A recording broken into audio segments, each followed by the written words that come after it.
ഇന്ന് 2024 ഡിസംബർ 14 ശനിയാഴ്ച. വൃശ്ചിക മാസത്തിലെ രോഹിണി.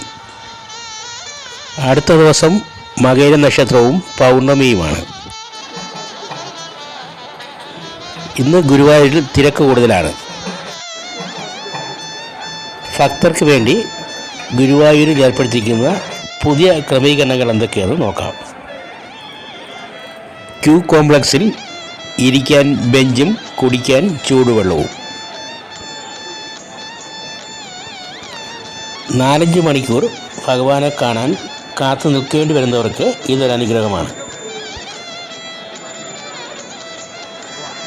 60 വയസ്സ് കഴിഞ്ഞവർ ഈ ക്യൂ കോംപ്ലക്സിൽ നിൽക്കണമെന്നില്ല. അവർക്ക് സീനിയർ സിറ്റിസന് വേണ്ടി ക്രമീകരിച്ച പ്രത്യേക ക്യൂ സിസ്റ്റമുണ്ട്. അവിടെയും ഇരിക്കാൻ ബെഞ്ചും കുടിക്കാൻ ചൂടുവെള്ളവും ഉണ്ട്. രാവിലെ 4 മണി മുതൽ 6 മണി വരെയും വൈകുന്നേരം 4 മണി മുതൽ 6 വരെയുമാണ് ഈ പ്രത്യേക ക്യൂ സിസ്റ്റത്തിൻ്റെ സമയം. നെയ്വിളക്ക് കത്തിക്കാൻ രസീത് എടുത്തവർക്കും ഈ ക്യൂ സിസ്റ്റത്തിൽ കൂടി അകത്ത് കടക്കാം.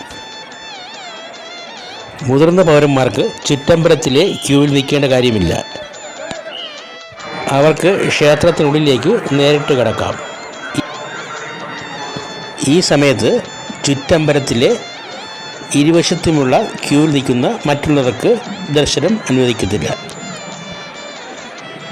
ക്ഷേത്രത്തിലെ ചുറ്റമ്പലത്തിന് വെളിയിൽ നിന്ന് ഭഗവാനെ തൊഴാൻ ആഗ്രഹിക്കുന്നവർക്ക് ക്ഷേത്രത്തിൽ കടക്കാൻ പ്രത്യേക ഗേറ്റുണ്ട്.